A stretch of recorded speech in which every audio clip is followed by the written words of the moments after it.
No suelo ponerme paranoico, pero la noche que todo empezó, hubo un momento tan pequeño, tan insignificante en apariencia, que ahora me doy cuenta fue la primera grieta en la fachada perfecta que había construido con mi mujer. Era sábado, casi las 11, y Laura estaba terminando de arreglarse en el baño mientras yo metía las copas de vino en el lavavajillas. Había dicho que iba a cenar con unas compañeras del trabajo, que era algo espontáneo, una despedida rápida en un restaurante nuevo por el centro, nada del otro mundo, y que no tardaría mucho. Hasta ahí, todo sonaba normal. Pero mientras colocaba los platos vi que había dejado su móvil en el recibidor, algo que nunca hacía. Ella llevaba el móvil a todas partes, al baño, a la cocina, incluso cuando íbamos al parque con los niños. Era como su sombra. Y ahí estaba, desbloqueado, con una notificación que decía, «Llega pronto, me muero por verte». No tenía nombre, solo un número, pero el tono era inequívoco. No era una amiga, ni una compañera, ni siquiera alguien que disimulaba, era alguien que la estaba esperando como se espera a alguien que no debería venir. Me quedé congelado, mirando el mensaje como si fuese un error, como si mi cabeza lo estuviera inventando. Pero no.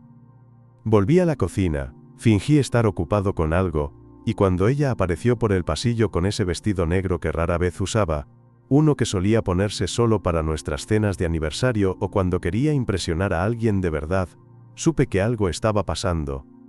«¿Qué tal me veo?», me preguntó con esa sonrisa automática que ya no me llegaba como antes, como si no esperara realmente una respuesta. «Perfecta», dije, y la palabra me supo amarga, como si estuviera dándosela a otro. Ella agarró el móvil sin mirarme, como si no se diera cuenta de que lo había dejado ahí a propósito, y salió por la puerta con un «No me esperes despierto», que me perforó el pecho. Y yo me quedé ahí, de pie con la puerta aún temblando por el golpe, sabiendo que esa noche no era como las otras, que esta vez no iba a poder hacerme el tonto. No dormí. Me senté en el sofá, abrí otra copa de vino, y empecé a repasar mentalmente los últimos meses, buscando señales que quizás había ignorado. Las llamadas al baño, los turnos extra, las risas fingidas cuando le preguntaba si todo iba bien. Claro que estaban ahí, solo que no quise verlas. Y cuando a las 3 de la mañana, escuché la puerta abrirse suavemente, como si no quisiera despertarme, y los pasos cuidadosos descalzos sobre la madera del pasillo, entendí que ella tampoco quería que la viera volver. Pero yo estaba despierto, y cuando pasó por el salón, la llamé sin mirarla. «Laura», se detuvo en seco. «¿Sí?». Su voz era tensa, sorprendida, como si no esperara que yo siguiera ahí. «¿Te lo pasaste bien?», pregunté, todavía sin girarme, con la copa vacía en la mano. Hubo un silencio corto, medido, y luego dijo, «Sí, estuvo bien». Entonces me levanté, la miré de frente, y le solté, «¿Quién es el que se muere por verte?». Su cara cambió, como si hubiera recibido una bofetada. No dijo nada al principio, solo miró hacia el suelo como si ahí fuera a encontrar una salida.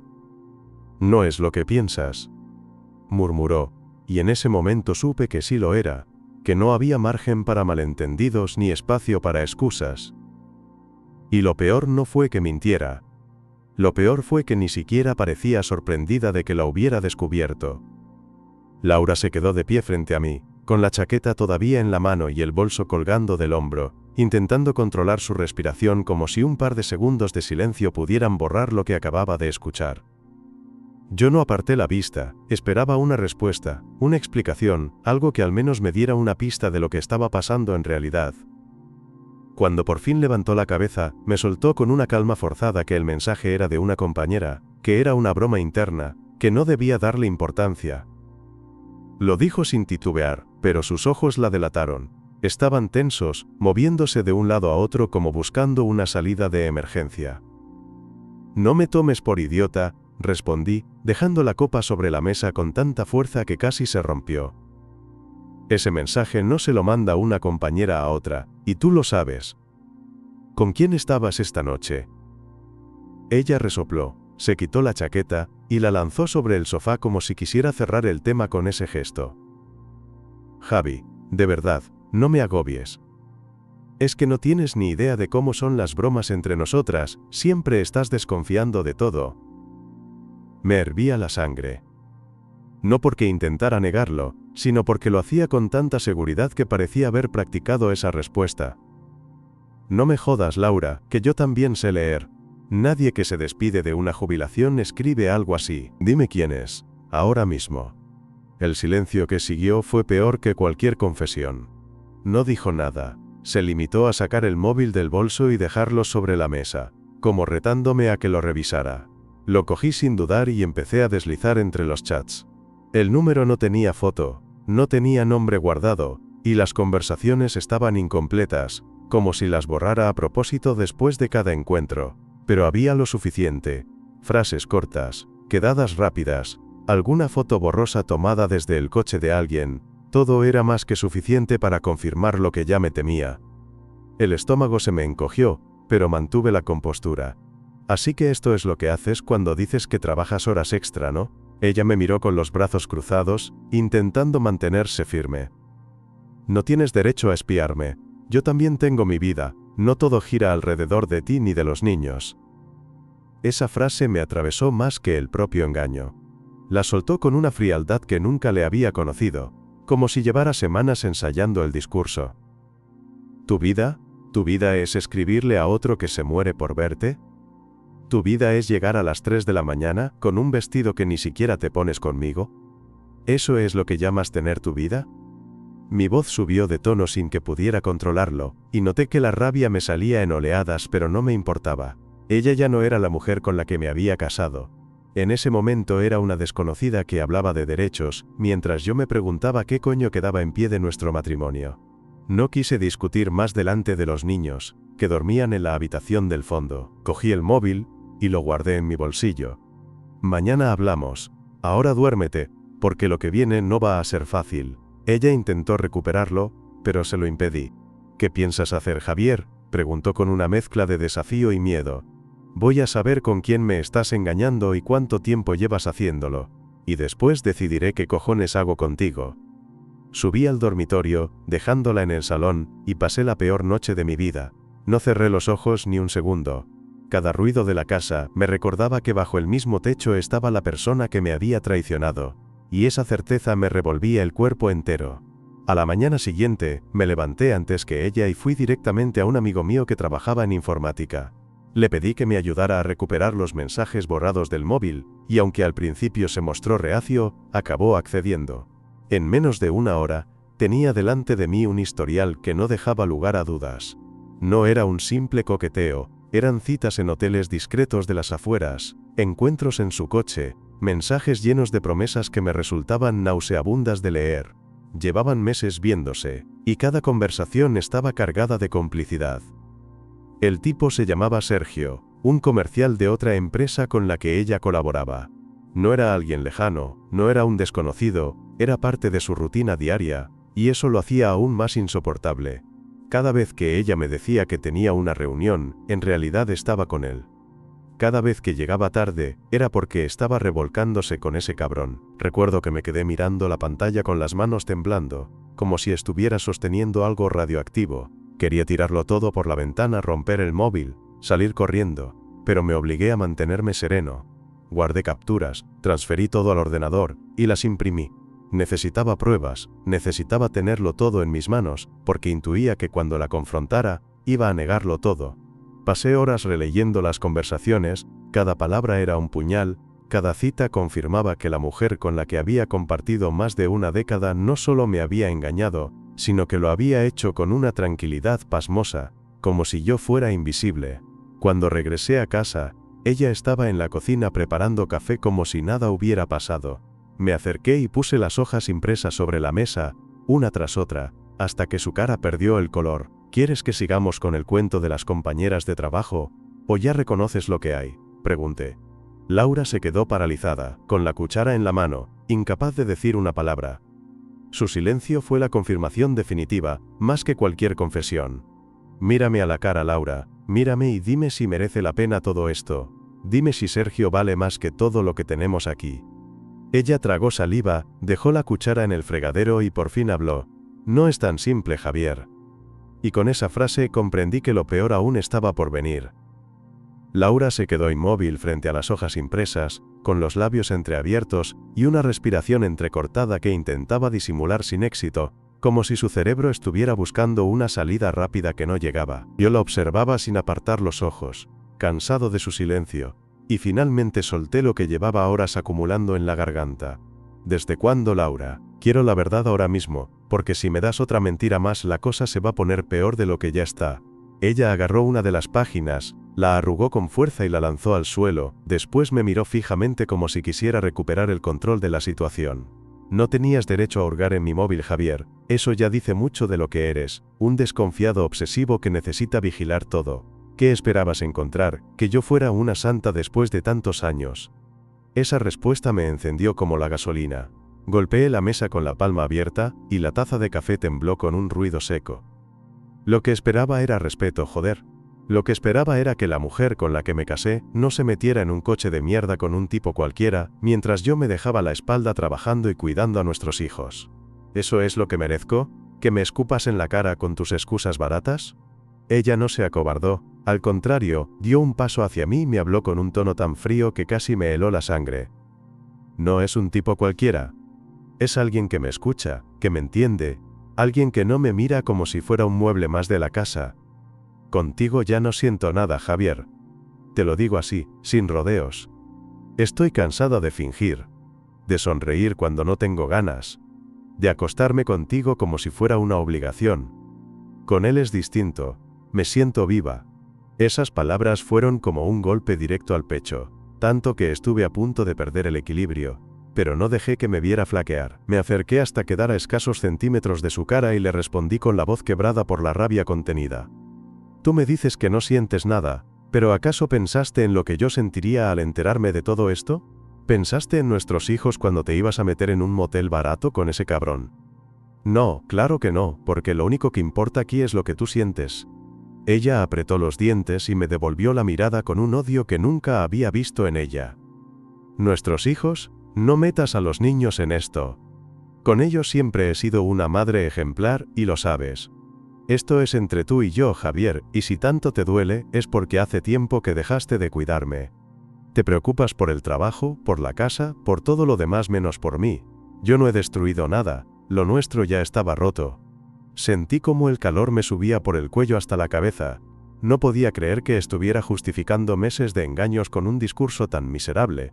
No estaba roto, Laura, lo rompiste tú. Y ahora me dices que con él te sientes viva, como si eso justificara todas las mentiras, todas las noches que volviste oliendo a perfume que no era tuyo, todas las veces que me miraste a los ojos mientras me decías que me querías. ¿Sabes lo que eres? Una farsante, y me da asco haber compartido mi cama contigo.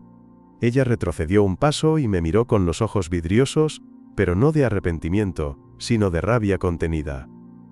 Si tanto asco te doy, ya sabes dónde está la puerta. Nadie te obliga a seguir aquí. Yo no pienso rogarte, Javier.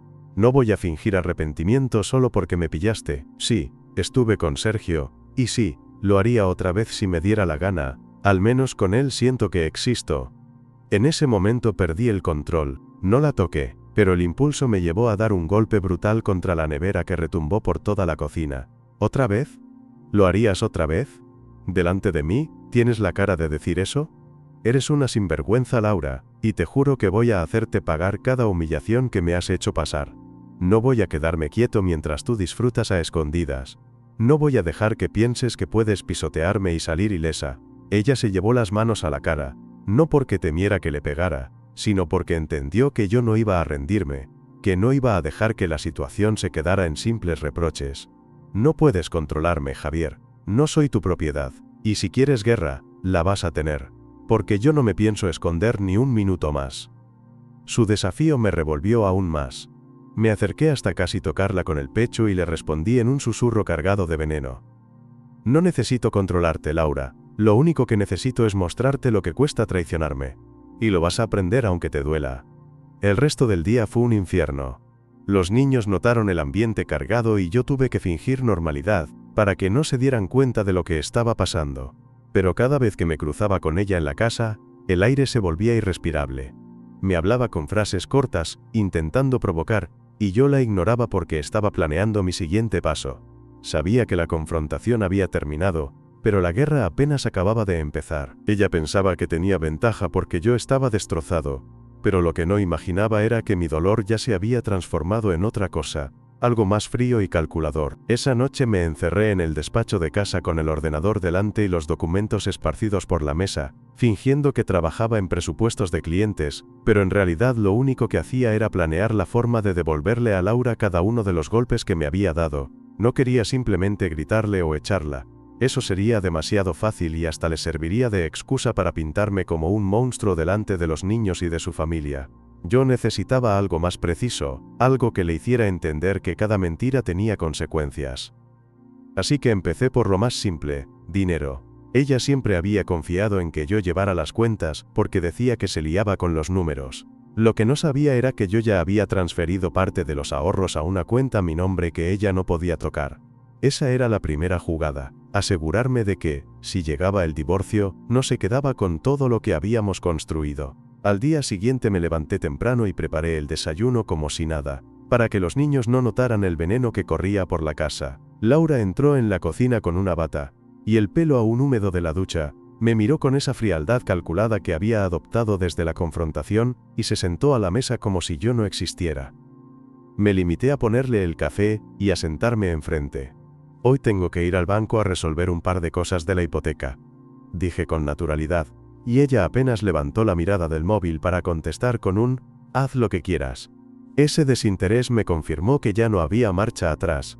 Mientras ella hablaba con alguien por mensajes, yo pensaba en la segunda parte de mi plan: exponerla. Empecé por recopilar todo el material que tenía en mi poder. Las capturas de pantalla, las fotos, los mensajes recuperados, todo lo imprimí y lo guardé en carpetas marcadas con fechas. Después preparé un pendrive con copias digitales y lo dejé listo para enviarlo a las personas correctas. No era suficiente con que yo supiera la verdad. Necesitaba que lo supieran también aquellos que ella respetaba, o ante quienes quería mantener una imagen intachable. Pensé primero en sus padres, que siempre me habían visto como el yerno perfecto, y que seguramente se pondrían de su lado en un conflicto normal, pero no cuando vieran con sus propios ojos lo que su hija había estado haciendo. También consideré a su jefe directo, porque no iba a permitir que se escudara en el trabajo cada vez que quisiera acostarse con su amante. Si quería arriesgar su carrera por una aventura, que lo hiciera sabiendo que la red de mentiras iba a venirse abajo. No tardé en poner a prueba su reacción. Esa misma tarde, cuando volvió del trabajo, la esperé en el salón con una de las carpetas en la mano. «Mira, Laura, esto ya no es solo entre tú y yo. Esto es lo que tengo, y lo que pueden tener tus padres si me obligas a dar el paso». Ella se quedó pálida, me arrebató la carpeta y empezó a hojearla con desesperación. «Eres un cabrón, Javier, ¿cómo se te ocurre hacer esto? ¿Quieres destrozar mi vida?». Me acerqué lentamente, con la calma que no había tenido en la confrontación anterior, y le respondí con firmeza: «Yo no he destrozado nada, tú lo hiciste. Yo solo me aseguro de que no te lleves la victoria después de tanto engaño. Si me provocas, si me desafías, cada persona que conozcas sabrá quién eres realmente». Ella apretó los dientes y me devolvió la carpeta con un empujón, murmurando un hijo de puta que no me afectó lo más mínimo. Durante los días siguientes, mantuve la rutina con los niños, jugando a ser el padre ejemplar, ayudándolos con los deberes y llevándolos al colegio como siempre. Mientras tanto, Laura caminaba por la casa como un fantasma, hablando en voz baja por teléfono, encerrándose en el baño para contestar mensajes, y yo fingía no darme cuenta. En realidad, estaba tomando nota de cada movimiento. Una tarde, cuando dijo que iba a quedarse más tiempo en la oficina, la seguí discretamente con el coche. No tardé en confirmarlo. No iba a ninguna oficina, sino a un piso en Carabanchel donde Sergio la esperaba en la puerta. Los vi besarse sin pudor antes de entrar, y ese fue el momento en el que decidí que la siguiente fase de mi venganza iba a ser pública. Grabé con el móvil todo lo que pude desde lejos, suficiente para que no hubiera discusión posible. Al día siguiente envié el vídeo junto con un par de mensajes impresos a los padres de Laura, sin remitente, pero con una nota clara. Esto es lo que su hija hace mientras su marido cuida de sus nietos.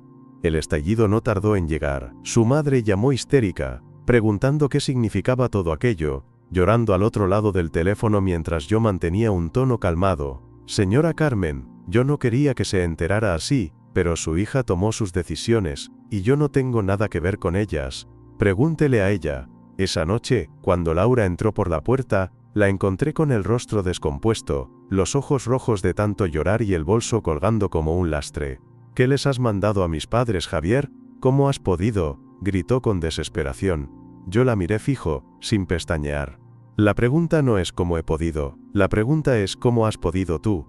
Y créeme, esto es solo el principio si sigues creyendo que puedes reírte en mi cara. El ambiente en la casa se volvió irrespirable. Laura dejó de intentar hablarme con normalidad y se refugió en los niños para no estar sola conmigo, pero yo ya no buscaba conversación, solo esperaba el momento adecuado para el golpe final. Sabía que lo siguiente sería involucrar a su trabajo, porque era lo que más le importaba después de los niños.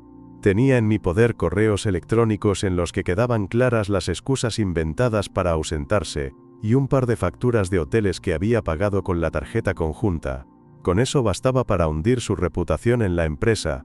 Una tarde, mientras ella salía de la ducha, le dejé un sobre en la mesa del dormitorio. Ahí tienes lo que estoy preparando. Tú decides si acaba en el escritorio de tu jefe o si todo esto se resuelve de otra manera. Me miró aterrada, por primera vez sin máscara, y esa mirada fue mi confirmación de que la venganza estaba funcionando. El sobre que le dejé en la mesa estuvo varias horas sin abrirse. Yo lo había colocado con toda la intención de que lo viera en cuanto saliera del baño, pero Laura se limitó a mirarlo de reojo. Se vistió con desgana y se encerró en el salón fingiendo ver la televisión. Durante la cena mantuvo el mismo silencio forzado, obligando a los niños a hablar más de lo normal para tapar el ambiente cargado. Cuando ellos se fueron a la cama, recogió los platos sin dirigirme una palabra, y solo cuando me vio sentado en el sofá con los brazos cruzados, se acercó al dormitorio y tomó el sobre como si fuera un artefacto explosivo. Lo abrió despacio, leyó las fotocopias de los correos, las facturas de los hoteles, y la nota final que había escrito de mi puño y letra: si mañana no hablamos, esto estará en manos de tu jefe. Se sentó en el borde de la cama, y se quedó en silencio un largo rato, mientras yo la observaba desde la puerta. Javier, esto no puede seguir así, dijo finalmente, con un tono quebrado que nunca antes había usado. Me acerqué y me senté frente a ella. No, Laura, no puede seguir. Y por eso vamos a hablar, pero esta vez, sin excusas, sin giros, sin echarme la culpa a mí. Hoy vas a decirme qué quieres y qué piensas hacer, porque yo ya estoy agotado. Ella dejó las hojas sobre la colcha, y se tapó la cara con las manos, respirando con dificultad. Lo que hice no tiene perdón, lo sé, no voy a inventar excusas. Al principio, pensé que era algo pasajero, una tontería para sentirme distinta, pero se me fue de las manos. Sergio me dio algo que ya no encontraba en casa, y yo me dejé llevar. Me incliné hacia adelante y la interrumpí con un tono seco. No me digas que lo que encontraste fue amor, porque no pienso tragarme esa mierda. Lo que encontraste fue un escape, y ese escape lo construiste destrozando nuestra vida. Ella bajó la mirada y asintió en silencio. No es amor, Javier. Ni siquiera estoy enamorada de él. Solo quería sentirme otra persona, no la madre de dos niños que repite la misma rutina todos los días. Pero me doy cuenta de que lo único que he conseguido es convertirme en alguien que desprecio. Sus palabras me golpearon con fuerza, no porque fueran sinceras, sino porque me confirmaban lo que yo había intuido desde el principio.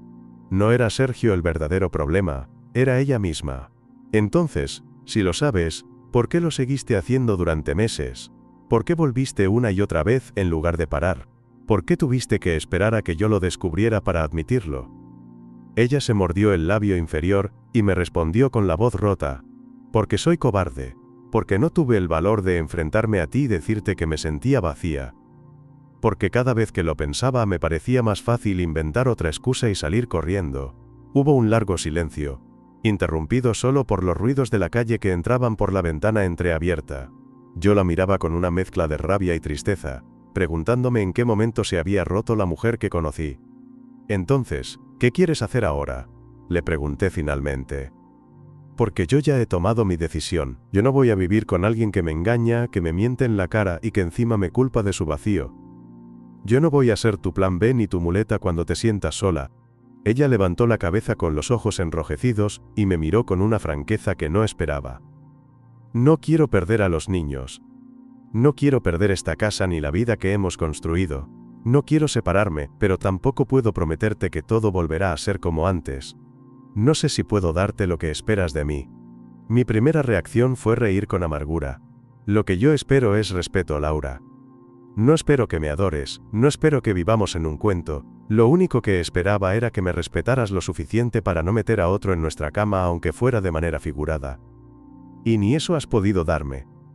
Ella se acercó un poco, como si quisiera tocarme, pero yo aparté la mano. Javier, si quieres que me vaya, me iré. Si quieres que me quede, me quedaré e intentaré reparar algo, aunque no sepa cómo.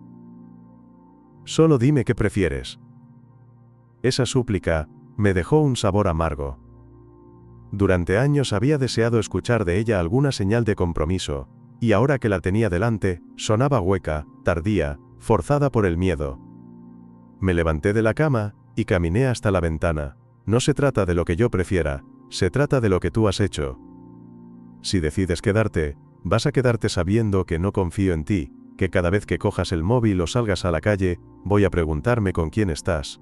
Y si decides irte, tendrás que explicarle a los niños por qué su madre eligió otra vida antes que la nuestra. No hay un camino fácil, Laura, y yo no pienso suavizarlo. Ella me siguió con la mirada, incapaz de dar una respuesta inmediata. ¿De verdad no podemos intentarlo de nuevo?, preguntó con un hilo de voz. Me giré lentamente y le contesté con frialdad. Ya lo intentaste tú, y tu manera de intentarlo fue abriéndole las piernas a otro. Eso fue tu intento. El mío se acabó cuando descubrí que me habías estado mintiendo cada día durante meses. El silencio volvió a inundar la habitación, esta vez más pesado que antes. Laura se tumbó en la cama con los ojos fijos en el techo, y yo salí del dormitorio para dormir en el sofá. Mientras me acomodaba entre los cojines, sentí una mezcla insoportable de alivio y tristeza. Había dicho lo que llevaba dentro, había dejado claro mi límite, pero al mismo tiempo sabía que el matrimonio estaba condenado. Y lo peor era que todavía quedaba la decisión final, la que nos iba a separar definitivamente o nos iba a condenar a vivir como extraños bajo el mismo techo.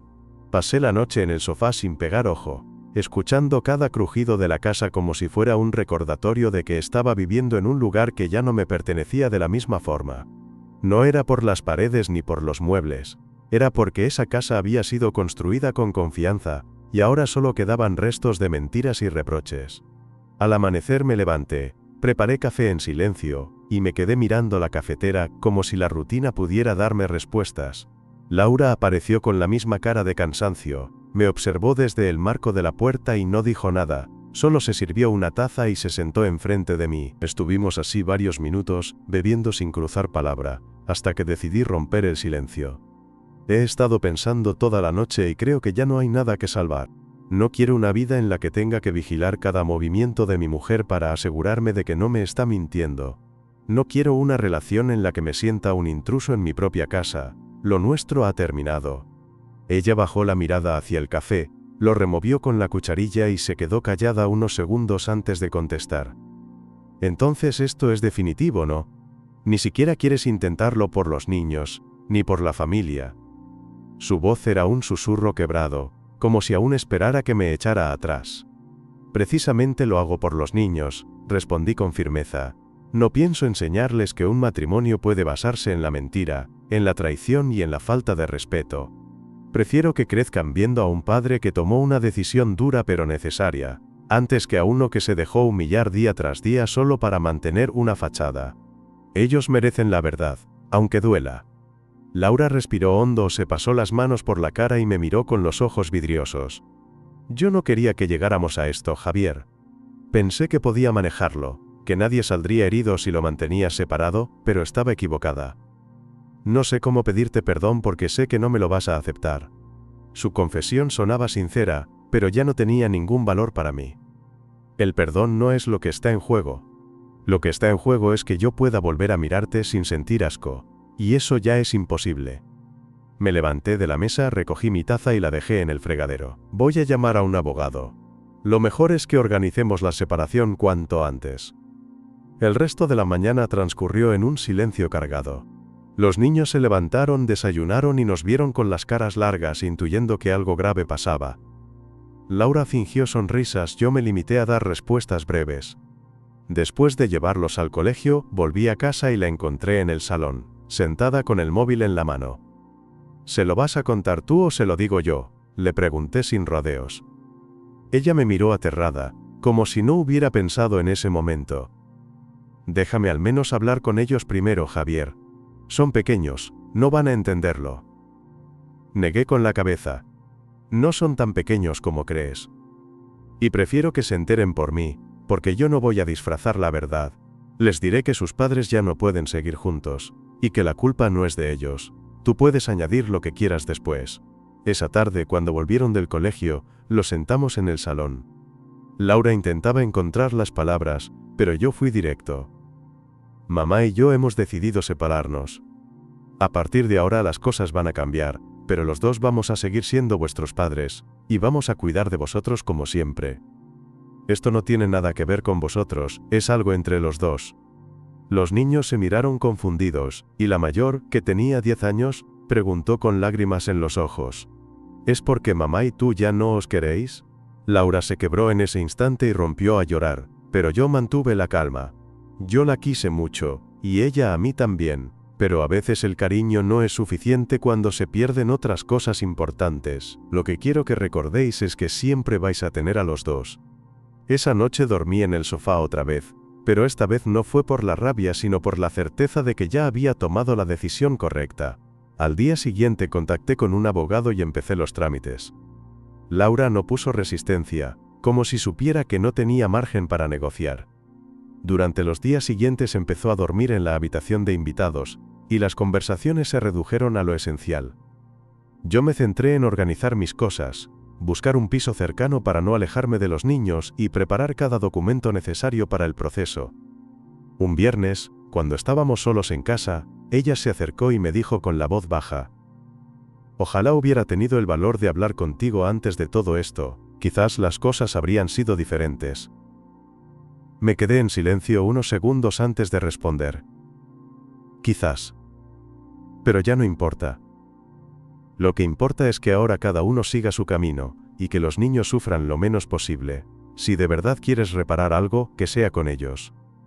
Ella asintió, y por primera vez en semanas no hubo desafío en su mirada, solo resignación. Cuando finalmente firmamos los papeles, sentí una mezcla de alivio y vacío. No era la vida que había imaginado, pero tampoco podía seguir aferrándome a algo muerto. Aprendí que la traición no siempre llega con ruido, que a veces se construye en silencio hasta que un día estalla y no deja nada en pie. Lo que me quedó claro es que no pienso volver a permitir que alguien cruce mis límites sin consecuencias. Ahora solo me queda reconstruirme, estar para mis hijos, y aprender a vivir sin la mujer que un día pensé que sería mi compañera para siempre.